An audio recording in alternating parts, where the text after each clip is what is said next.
জুৱা আৰু অবৈধ মদ বা ড্ৰাগছৰ বহুত বেছি প্ৰচলন হয়। এনেকৈ চাবলৈ গ'লে প্ৰত্যেক বছৰে এই অবৈধ জুৱা আৰু হেৰিৰ কাৰণে আমাৰ মানুহৰ প্ৰাণহানি পৰ্যন্ত হয়। এতিয়াও আপোনাৰ ডিব্ৰুগড় পাঁচআলিৰ সেই ডাইকৰ পৰা লৈ পেলাই আপোনাৰ একদম মাইজানৰ মথাৰিৰ ওপৰেদি আপুনি যদি যায় আপুনি দেখিব তাত যথেষ্ট সংখ্যক অবৈধ জুৱাৰ প্ৰভাৱ ঘটিছে। আৰু সেইখিনিক আমি ডিব্ৰুগড় জিলা প্ৰশাসন তথা পুলিচ প্ৰশাসনক আমি অনুৰোধ কৰিছোঁ যাতে তেওঁলোকে তীক্ষ্ণ দৃষ্টি ৰাখি পেলাই এই অবৈধ জুৱা খেলবোৰ, অবৈধভাৱে গঢ় লৈ উঠা এই মদৰ ঘাটিবোৰ, অবৈধভাৱে গঢ় লৈ উঠা সেই ড্ৰাগছৰ চেণ্টাৰবোৰ বন্ধ কৰিব লাগে। আৰু এই থ্ৰুতে আমি ধন্যবাদো জনাওঁ ডিব্ৰুগড় জিলা প্ৰশাসন আৰু আৰক্ষী প্ৰশাসনক। তেওঁলোকে যোৱা এবছৰমানৰ পৰা অবৈধ ঘাটিবোৰত তেওঁলোকে যি ধৰণে শক্তি প্ৰদৰ্শন কৰি গোটেই হেৰি কৰি আহিছে, ৰোধ কৰি আহিছে, ড্ৰাগছবোৰক তেওঁলোকে পেডেলাৰবোৰক ধৰিছে, সেইখিনি কাৰণে আমি তেওঁলোকক ধন্যবাদ জনাইছোঁ আৰু তেওঁলোক ধন্যবাদৰ পাত্ৰ। আমি ডিব্ৰুগড় নাগৰিক মঞ্চৰ তৰফৰ পৰা তেওঁলোকক আমি আমাৰ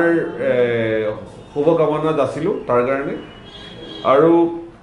আৰু কৰিবলগীয়া আছে এইটো ক্ষেত্ৰত।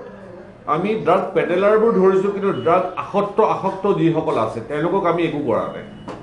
যেতিয়ালৈকে ডিমাণ্ড থাকিব তেতিয়ালৈকে বস্তু আহিয়ে থাকিব। গতিকে প্ৰথমে আমি কৰিব লাগে যে ডিমাণ্ডটো আমি কাৰ্টেল কৰিব লাগে। এতিয়া আমাৰ ডিব্ৰুগড়ত আপোনাৰ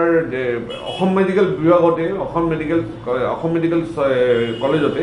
আপোনাৰ এই ড্ৰাগ ডি এডিকশ্যন এটা ইউনিট আছে। সেই ইউনিটটো আজিলৈকে ব্যৱহাৰ হোৱা নাই। গতিকে সেই তেনেকৈ যিখিনি হেৰি আছে তেওঁলোকক ধৰি লৈ গৈ পেলাই তাত ডিটক্সিফাইড কৰিব লাগে।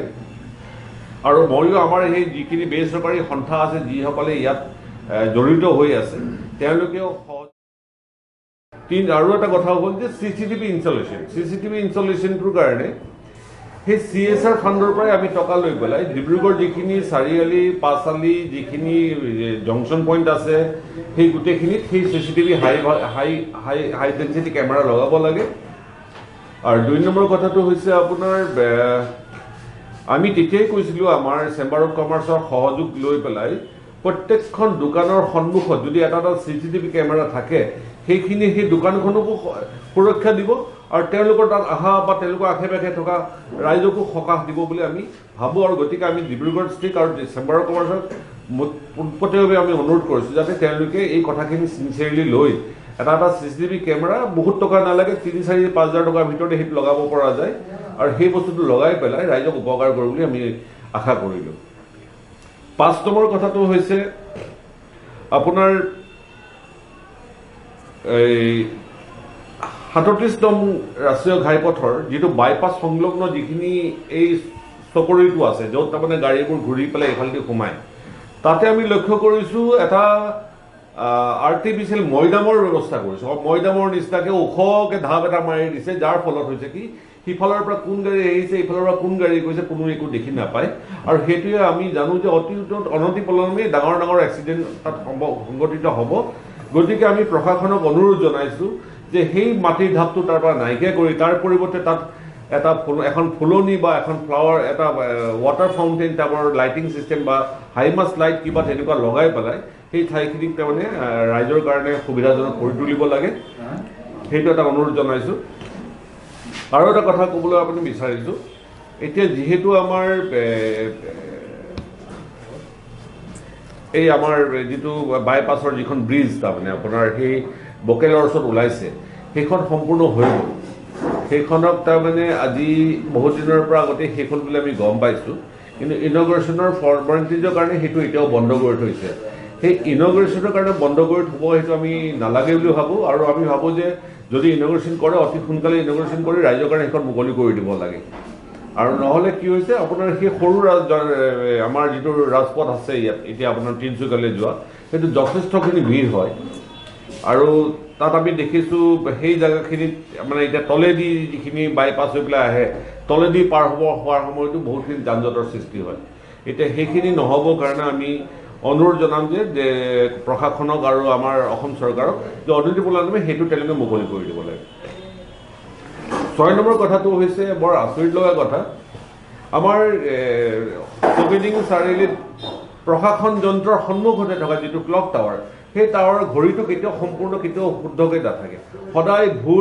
ভুল টাইম এটা দিব হয় বন্ধ হৈ থাকিব নহয় কিবা এটা হ'ব এটা কথা যদি আপোনাৰ আছে গৰু নাবাহল হোৱাতকৈ নোহোৱাই ভাল সেই তেনেকৈ তাঁৰটো লগাই পেলাই আমাক এতিয়া এনেকুৱা ধৰণৰ এতিয়া কৰে যে ৰাইজৰ যেতিয়া মানুহখিনি আহে বা বাহিৰৰ পৰা মানুহবোৰ আহি পেলাই ঘড়ীটো চাই পাই ডিব্ৰুগড় টাইমটো সদায় এনেকুৱাই নেকি তাৰমানে ডিব্ৰুগড়ত তাৰমানে সময়ৰ কোনো ভেলুৱে নাই নেকি তেনেকৈ ধৰণে চিন্তা কৰে আৰু আমাৰো গাত লাগে এইটো কথা আমি যেতিয়া কেতিয়াবা ঘড়ীটো হাতত পিন্ধি নগ'লে আমি তাত ঘড়ীটো বিচাৰি যাওঁ তেতিয়া দেখোঁ যে কিয় অদ্ভুত টাইম কিছুমান দি থাকে সেইটো প্ৰশাসন যন্ত্ৰৰ সন্মুখতে হৈ আছে কিয় তেওঁলোকে এইটো ব্যৱস্থা কৰিব পৰা নাই আজি ব্ৰিটিছৰ দিনত লগোৱাত আপোনাৰ ক্লক টাৱাৰ আজিলৈকে পাৰফেক্ট টাইমিং দি আছে আপোনালোকে দেখিছে ষ্টেচনবোৰ পুৰণা ষ্টেচনবোৰ লাগি আছে তেওঁলোকে যদি সেই তেতিয়াৰ মানধাতা যুগৰ সময়তে যদি ইমান পাৰফেক্টলি টাইম মেইনটেইন কৰিব পৰা ঘড়ীৰ ব্যৱস্থা কৰিছিলে তেতিয়াহ'লে আজি আধুনিক যুগৰ আধুনিক যন্ত্ৰৰ সময়ত আজি জিলা প্ৰশাসনে কিয় ভাল এটা ঘড়ীৰ ব্যৱস্থা কৰিব পৰা নাই য'ত সঠিক সময় দি থাকে 5 নম্বৰ কথাটো হৈছে আপোনাৰ যোৱাকালি আমাৰ অসম চিকিৎসা মহাবিদ্যালয়ৰ প্ৰসূতি শাখাৰ বিভাগত তাৰমানে আকস্মিকভাৱে জুই লাগে ৰাতি ঠিক 10:35-40 লাগে তাতে আমাৰ লগতে জড়িত এটা সংগঠনৰ এগৰাকী প্ৰসূতি তাত মানে আপোনাৰ জড়িত তাত আছিলে ভৰ্তি হৈ তেখেতে খবৰ দিয়াৰ লগে লগে আমাৰ যিখিনি মানুহ তাত আছিলে আমাৰ ভগ্নী সংগঠন তাৰ পৰা এই মানুহখিনি তালৈ গৈ তাত যিটো অৱস্থা দেখিলে সেইখিনি আপোনালোকক মই অৱগত কৰাব বিচাৰিছোঁ এজ এ আমি সচেতন নাগৰিক মঞ্চৰ ফালৰ পৰা যিখিনি আমি খবৰ পাইছোঁ আৰু ৰিলায়েবল চ'ৰ্চৰ পৰা পাইছোঁ এইটো নহয় যে আমি ওপৰলৈকে শুনি অহা কথা চকুৰে দেখি অহা কথা আমাৰ দেখিছোঁ প্ৰসূতি বিভাগৰ যিটো হেৰি আছে আজি প্ৰায় এবছৰৰ আগতে সেইটো ইনগ্ৰেশ্যন কৰিছিলে অত্যাধুনিক তাত ব্যৱস্থা থকাৰ সত্ত্বেও কেনেকৈ জুই লাগিব পালে সেইটো এটা ডাঙৰ প্ৰশ্ন MCB আছে আপোনাৰ automatic power cut off system আছে আপোনাৰ তেনেকুৱা থকাৰ পিছতো তাত কেনেকৈ জুই লাগিব পালে 3 নম্বৰ আৰু এটা কথা হৈছে যিখিনি সময়ত জুই লাগিলে সেইখিনি সময়ত তাৰ পৰা প্ৰথমে পলায়ন কৰিছে চিকিৎসক নাৰ্ছ আৰু তেওঁলোকৰ চিকিউৰিটিত থকা মানুহখিনি এজনো মানুহ তাত নাইকিয়া পাব্লিকে য'ত যেনেকৈ পাৰিছে যাক যেনেকৈ সহায় কৰিব বিচাৰিছে যেনেকৈ দাঙিছে কোনোবা অৰ্ধনগ্ন অৱস্থাত আছে যি প্ৰসূতি টেবুলত শুই আছিলে তেওঁলোককো ঠিক তেনেকৈ দাঙি আনিবলগীয়া অৱস্থা হৈছে আৰু জানিবৰ পৰা মতে এজন মানুহ অলৰেডি ঢুকাইছে আৰু দুজনক আজি ৰাতিপুৱালৈ ঢুকুৱা বুলি আমি শুনিছোঁ আমি আপোনালোককে অনুৰোধ জনাইছোঁ সেইটো বিষয়ে আপোনালোকে পুংখানুপুংখভাৱে এটা তদন্ত চলাওক আৰু ইয়াত এটা কথা নিৰপেক্ষ তদন্ত চলাওক যাতে কাকো আপোনালোকে ৰক্ষণাবেক্ষণ দিবলৈও নালাগে আৰু কাকো আপোনালোকে জোৰজবৰদস্তি জুলুম কৰি টানি আনিবও নালাগে এইটো আমাৰ আপোনালোকে চতুৰ্থ স্তম্ভ আমাৰ আপোনালোকৰ ওপৰত অগাধ বিশ্বাস আছে আপোনালোকৰ ওপৰত আমাৰ অগাধ বিশ্বাস আপোনালোকক নহ'লে আমি চলি থাকিবই নোৱাৰিম গতিকে আপোনালোকক আজি আমি এটা সচেতন নাগৰিক মঞ্চৰ ফালৰ পৰা এটা অনুৰোধ জনাইছোঁ যে যোৱাকালি যিটো ঘটনা ঘটিলে তাৰ বাবে দায়ী কোন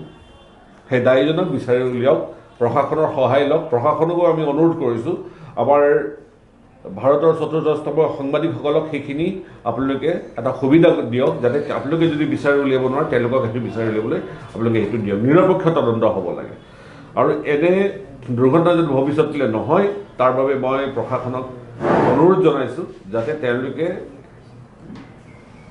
এনেকৈ সৰু সৰু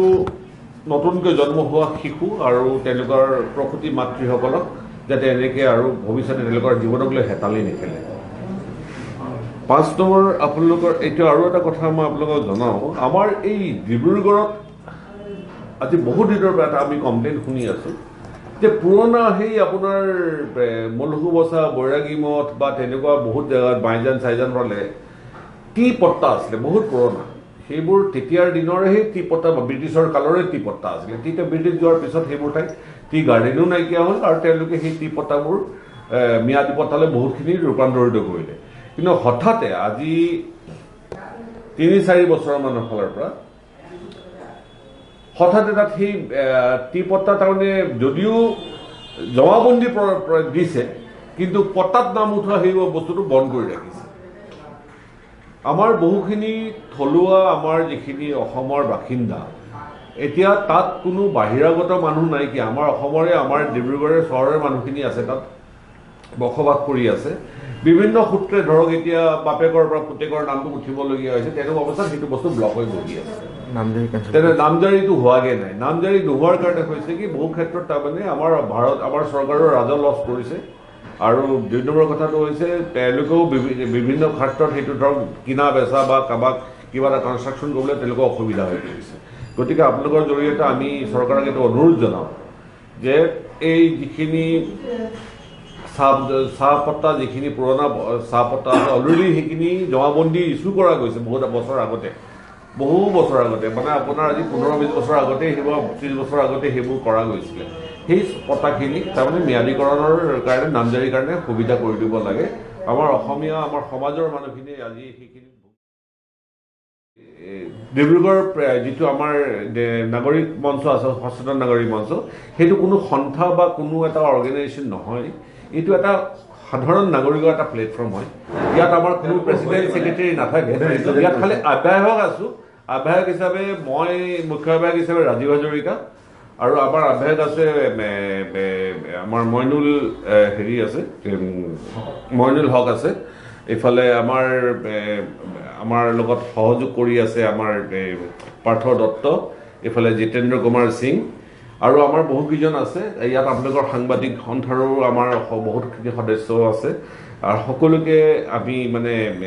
সকলোৱে মিলি আমাৰ এই প্ৰচেষ্টাটো আমি চলাই আছোঁ ডিব্ৰুগড় আৰু ভৱিষ্যতে চলাইও যাম এইটো এটা সম্পূৰ্ণ অৰাজনৈতিক সংগঠন ইয়াত কোনো আমাৰ ৰাজনীতিৰ লগত সম্বন্ধ নাইকিয়া কিন্তু আমি তীক্ষ্ণ দৃষ্টি সকলোতে ৰাখিছোঁ আৰু ৰাখিও যাম